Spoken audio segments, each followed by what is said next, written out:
Hey friends, this is Christopher Davis-Shannon, and today I'm checking in with New York City-based composer and guitarist Cameron Mizell. Cameron, how you doing today? I'm great. How are you? I'm not doing too bad. How are things going up there in New York for y'all? We're staying home, so Hey, it's it's the right thing to do right now. yeah, staying in and playing a lot of guitar. Hey, that's what you should be doing. Well, speaking of guitar, can you kick us off with a tune? Yeah, absolutely. I love to.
Wow, that was a beautiful song. What's that one called, Cameron? I call that one "The Rhythm of Language." All right. Now you have a host of records out there already of original compositions, right?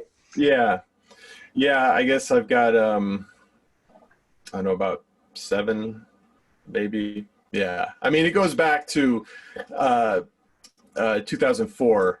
I made my first record, and it was honestly kind of a almost like a demo that I put out on CD Baby. I released through CD Baby before iTunes or any of that was a thing, and I don't even really count that as a record, but you know, I've got like four or five that I Right. consider like, my record. Yeah. And that's all original guitar music, All right? yeah, yeah. Instrumental. Yeah. All of it's original. Yeah, there's some that have well, like last summer I released an album with guitarist Charlie Rao, and we had some vocals on those. There were two songs with the singer who joined us. Yeah, And and I'll link to that record down below too. I'm a big fan of that one oh, personally. great, Some yeah. really great interplay between the two of you on that album, and I like kind of the co-composing efforts on Yeah, there. Some really great pieces came out of it. yeah, thank you. And you did a great ukulele version of a song about Oh, a thank tree. you. Yeah, Yeah, it's a beautiful tune. But uh, I'll tell you, getting that intro right on you, that was a pain. yeah, no, you put it. Songwriting things that are so hard to play on tiny instruments. Yeah, yeah, and that intro was kind of a spur of the moment thing. So that song has lyrics, and I wrote lyrics for that, and like, but I don't sing, so it's just never been released as a vocal tune. Interesting. But I was in Portland, Oregon a few years ago, and got together to with a singer friend of mine, and we wanted to record a couple songs, like make some videos, and we were going to do this one, and we had to, normally I do the song in the key of D, but he needed it up a step, so we did it in the key of E, and I just played that intro kind of spur of the moment. You know how those things work. You just Oh play yeah, the song, and sometimes it's perfect. and it was like, I'm going to keep that, and so Charlie and I recorded it in E as well, and used that intro, and I don't know, it kind of, it's nice. So I think you did it in like a different key too to make it. Yeah, I think I might have done it in C or something. I just, Yeah. with the limited range of the uke, you're Oh, always yeah. working Yeah. around that as far as to what you can get to work without too much octave displacement Yeah. everywhere. Right. That's one of the challenges. So you've been working on some new records as well, besides the ones that have already come out. You have a bunch of new stuff on the horizon, so you can talk a little bit about that, and let Yeah. us know what's coming soon. So the song that I just played, "The Rhythm of Language," that came out of a couple months of every day I would just sit down to record something. I've got a little workstation here with like I'm playing, my guitar is going directly into the computer. So all I have to do is turn the thing on, open up Logic, and go. And from that exercise, I mean, a lot of days it was just insanity that came out, you know, very free experimental type of stuff. And then sometimes I'd play something that it was kind of like the heavens aligned, and, you know, and that, so what I just played was one of those. And it wasn't exactly that, but it's very close. And later I go back and do some editing and kind of turn it into a composition. I've maybe written, I don't know, 10 or 12 songs that way out of that exercise, and am working on piecing those along with some older tunes, kind of picking material that will go into a solo record that I'm planning on recording very soon. And the rest will go onto some kind of ensemble record, either with my trio or something else, depending on if we're able to ever record with other people again in person. And then I have I've recorded an album, sort of my quarantine album, I guess, that's probably going to be the next thing that I release, just because I want to get it out into the world. And that is very kind of meditative music that I did for my own sake, just to kind of you know, help with my own anxiety. And everything is very slow and methodical, and just hopefully when that album comes out, people will find it as like a nice, you know, relaxing, you know, it's background music. I mean, you know, hopefully it's enjoyable. I think that's what some of us need in this time, though. Yeah. You know, maybe they should have a Grammy for best quarantine album next year, because I feel like there's going to be a lot of them coming out with musicians locked away for a couple of months in their rooms with nothing else to do. Yeah, I mean, first of all, like what's the Grammys going to be? It's just going to be like in memoriam for 2 hours, and then then a quarantine album category. I don't know. Could the world get more depressing? We shall see. Yeah, so I'm trying to make that's, you know, that song was kind of dark sounding, and but the meditative stuff I've been working on, I specifically have been putting it into keys that I think are a little bit more you know, positive, you know, major keys and things. And also I'm putting the tempos in a very specific place to create kind of an arc of rest and like kind of awareness, and then rest again. And so yeah, trying to use music as kind of a driving force for calmness and stuff here, as opposed to where sometimes things might be some of the music is a little bit more dissonant and experimental. You know, I enjoy doing that stuff too. Yeah, it's fun to toy with people's emotions through music, isn't it? Exactly. Yeah, that's why we all do it. Exactly. It's just a mess with the general populace. Right. Cameron, you think you could play another tune for us? Absolutely. Yeah. This is another one that will be on probably the solo record.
gorgeous tune, Cameron. What's that one called again? This one's called Light Trapped Under Clouds. I can see that. Yeah. It literally was, I was writing that at night, looking out, and you know, in the city, there's so much ambient light coming out of all the houses, and it was a cloudy night, so you just see the bottom of the clouds kind of illuminated. So, you know. Yeah, it's fun, the things that inspire us to write. Yeah. The beauty of the world, certainly. Yeah. So besides all this writing and the fabulous guitar play, you also do manage a record label as well, correct? That's correct. Yeah. Destiny Records. Yeah. It's an Austin-based label. Sorry, I'm interrupting you. Go ahead. Oh, that's okay. No, please continue. Yes, it's an Austin-based record label that was started by a friend of mine from music school, from University of North Texas.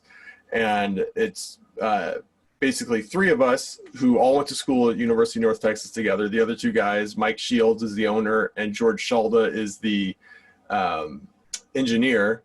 They're both amazing trumpet players, and you know, play with their own ensembles and stuff down in Austin.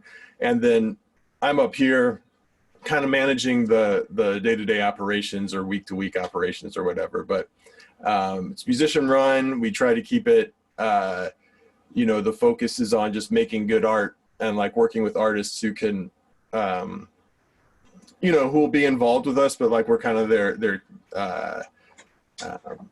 team. You know, we like, it's hard to do everything yourself. I mean, the DIY thing is very like, well, you know, people like to talk about, oh, you know, just DIY everything. But the truth is, like, it's nice to have some people, you know, kind of helping you out along the way, because it's a lot of work to put a record out.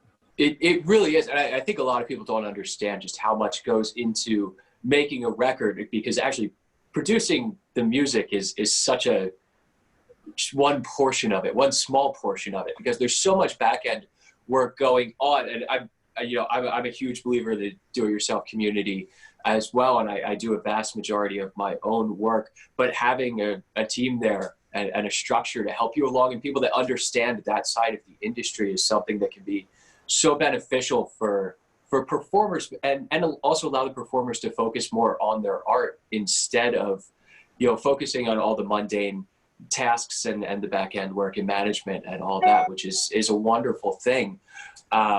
And I think we need more small labels in the world, which I'm starting to see come out, a lot more of the niche labels that are really there to support the art side of the music, as opposed to totally thinking about profits, which is really a great thing to have smaller labels doing that and giving the support to the people who are really putting the time and effort into their art itself. Yeah.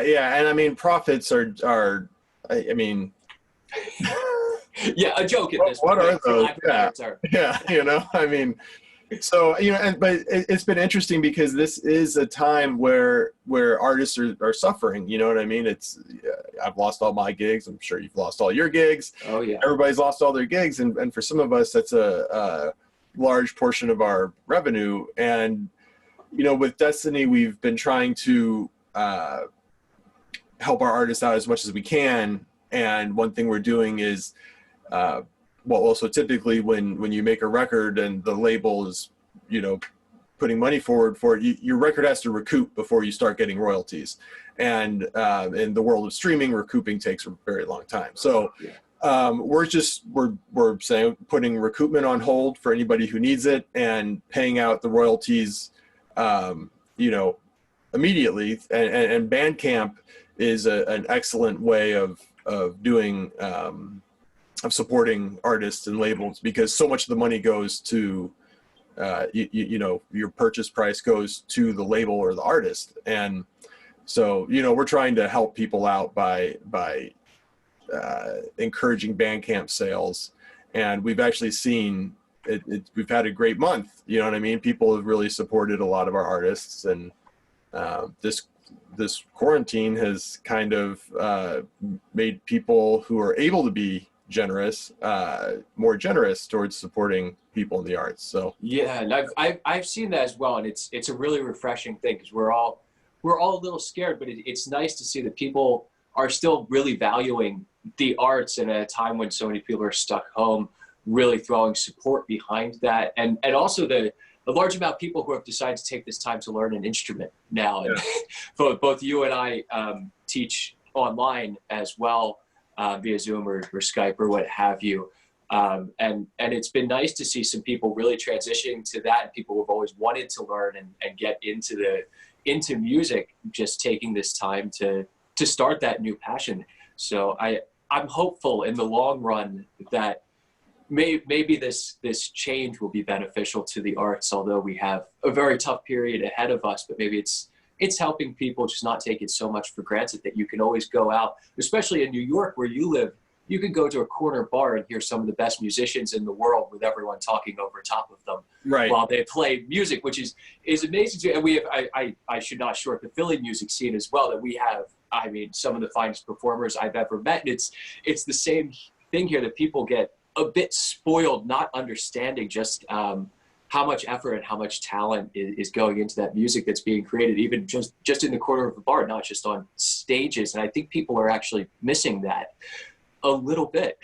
Yeah. There's when you're stuck at home, it makes you kind of appreciate the things that we take for granted more. And I do think that music is just, a big part of that. And, people, it's a struggle to get people to come out to shows, especially when you're playing original music. But now I think people want to do that, you know what I mean? And when this is all over, whatever that is, and whatever venues are left, hopefully we'll see some people return to that, come out and support music. And I think so. Yeah. I mean, people just love being together, and having music on top of that is always better. Yeah, exactly. Yeah. It's very much a communal sort of thing. And I also play with, like some Dominican musicians, and that's sort of my bread and butter gig, is playing, essentially dance music, bachata and merengue and salsa, stuff like that. And like, people get together and dance. That community, they love to, be around live music, and it's just absolutely gone, and it's kind of tragic. But right, yeah, dancing alone in your living room is not exactly the same as being out and having live musicians in front of you and getting your groove on. Yeah, exactly right. Well, Cameron, could you play us one last tune? Absolutely.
last chord, Cameron? The last chord was an E, basically like an E major 7 sharp 11. The sharp 11. That's what I was trying to fish for what that that last extension was on that. Yeah. Well, Cameron, thank you so much for joining me today and playing a couple tunes for us. I'll be linking all Cameron's work down below, including Destiny Records, the albums that he currently has out, and where you can find him online and follow more of his projects. So again, thank you so much, Cameron. I really appreciate you coming on and chatting with me a little bit. Absolutely. Thank you for having me, Chris. Yeah, you're welcome. If you could just play us a little tune out, I'd absolutely love that. Sure.